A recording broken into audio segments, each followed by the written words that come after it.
People have to recognize the importance of food. And water and food, in my estimation, are the most important ingredients of life.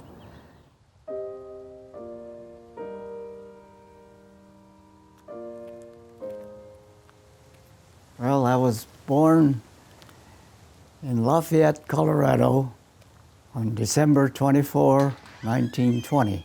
I became very much interested in livestock because my father went to the Denver Union stockyards, and he didn't speak English very well, but at least he got the message across and purchased 10 heifers and 1 bull. And so that was the beginning of my experience with working with cattle.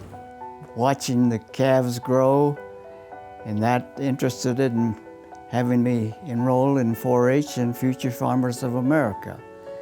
And since I was lucky enough to win Grand Championship feeding cattle, well then, when it came time for me to go to college, I received 2 scholarships, and that paid my way to attend Colorado State University, or Colorado A&M at that time. My thesis was on the comparison of Holstein, dairy, and beef.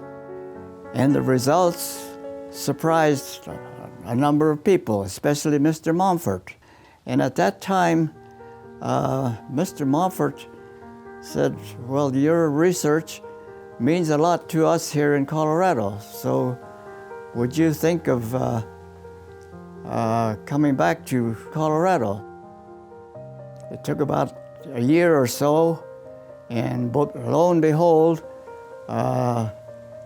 van load of cattle feeders from Nebraska from Colorado came over to Nebraska. And I thought, well, if they need me that bad, I might consider going back to Colorado.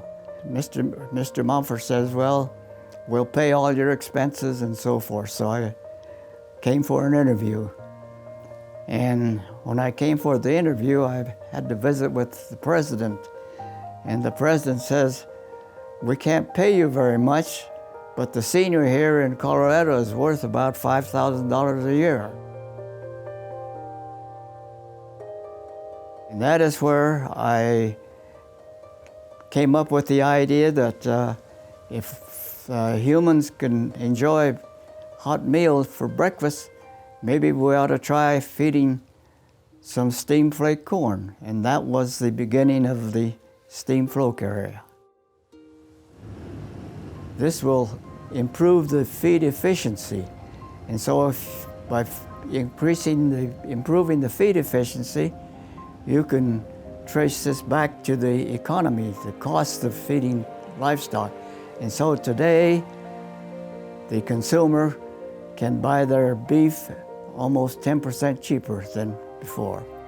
Well, that feed processing procedure has helped the cattle feeding industry, and the technique has traveled all over the world.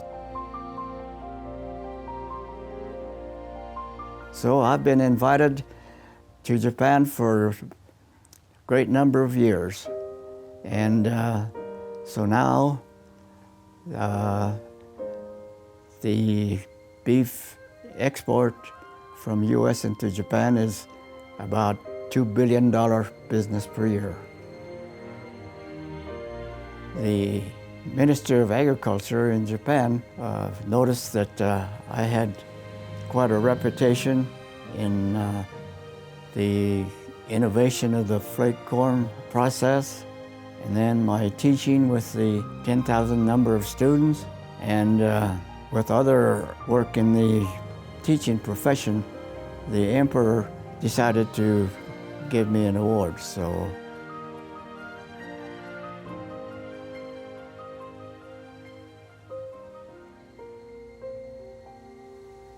when I was going to Japan 10 years as a consultant, I wouldn't take any money. because they paid my airplane fare and put me up at the top hotels and so on. Right.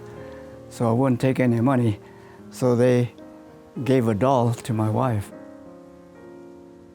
Well, I'm very thankful that my wife, especially, she lived all alone for all these trips that I used to go overseas.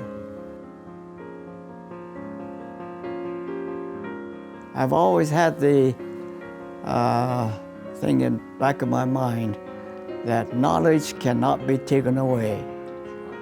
And so I'm very pleased that my life was spent during the time when everything that happened to just fit into the area where I had my training.